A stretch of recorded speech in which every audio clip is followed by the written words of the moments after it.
Hello once again, the man behind the anime girl here, and today I'm going to ramble about the problem with backlogs. Well, my backlog specifically. But hopefully some of what I have to say might be insightful or helpful to someone else, so maybe they don't make a similar mistake. Because I've just kind of realized recently that my Steam library alone is so big that I'm not sure I could complete every game I have if I live to be 100. The short version of how this happened is that when you know you'll never make enough money to buy your own house, but rent leaves you extra spending money, you can do stupid things with that money. But the long version and a better explanation of why my backlog got so big. When I was a kid, obviously, I just played what I could. I would occasionally save up my allowance, but aside from that, I usually would just get a game of like one game for Christmas and one game for my birthday.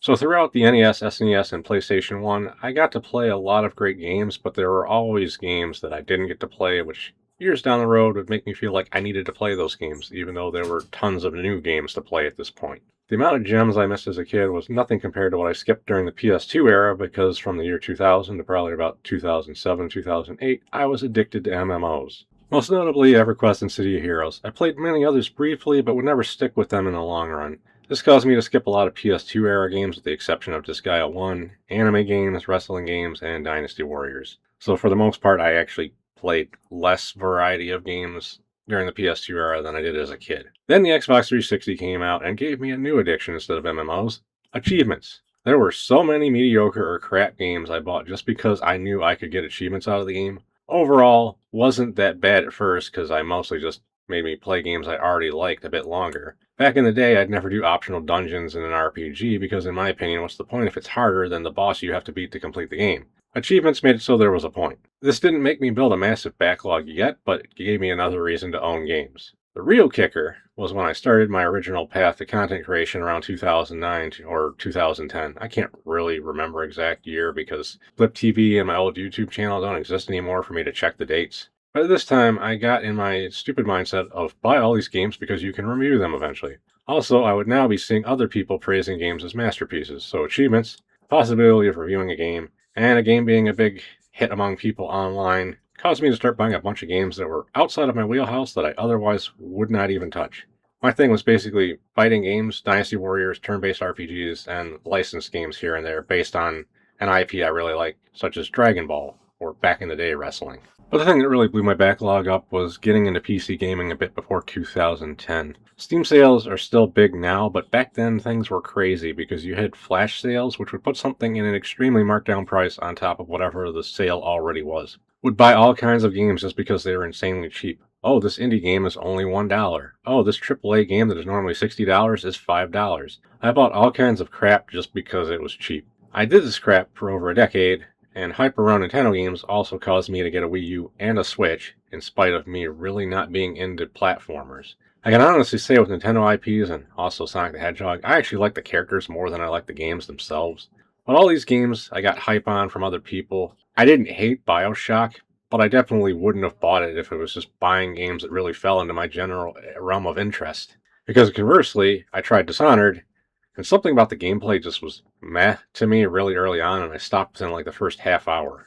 There was a point before I completely snapped out of this that I did slow down. I realized that I had to, at the very least, stop buying games from genres that weren't my cup of tea, with the rare exceptions where the concept got me, like Nefarious being a platformer where you play as a princess kidnapping supervillain. I'd massively go out of my way to clear my wish list out of everything I didn't absolutely want.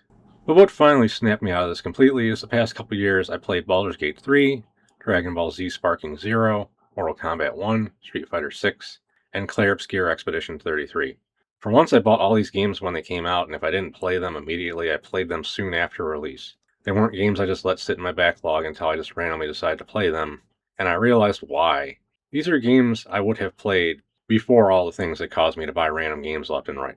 Baldur's Gate 3 and Expedition 33 both gave me flashbacks to how some older games used to make me feel. Street Fighter 6 was an excellent fighter. While Sparking Zero and Mortal Kombat 1 had issues with them, I at least didn't buy them because of achievements or something someone else said about them. Though, I did actually get every single achievement in all these games except Baldur's Gate 3, and that's really because I gotta do more than one playthrough in that, and it's really long. But also, late last year, I had some random health issues that kind of reminded me, oh yeah, I'm mortal.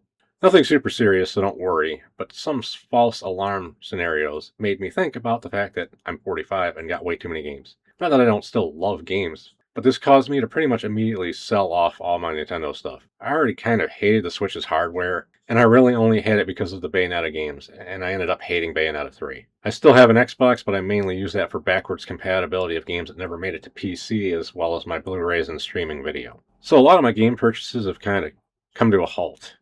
Only things I care too much about this year are a couple fighting games and a new Scott Pilgrim game because I'll play that with friends. And now I'm trying to clean up my backlog and decide what I do and don't actually care about playing.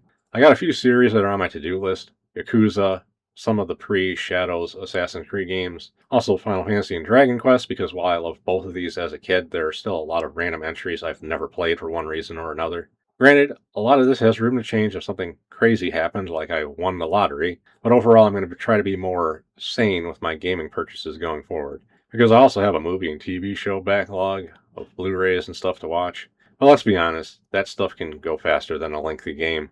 But it is also ironic about me getting the Black Clover video game super cheap on a Steam sale, prompted me to force myself to watch the anime, and now it's one of my favorite animes, only to go back and consider starting the game and realize it was basically a multiplayer hero shooter just without all the microtransactions, and you can play against bots. In any case, it's been a weird trek lately for me. Hopefully I said something helpful in there somewhere, and until next time, happy gaming.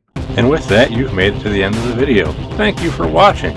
Make sure to do that like, comment, and subscribe thing that everyone's always talking about. Otherwise, Azina will be angry.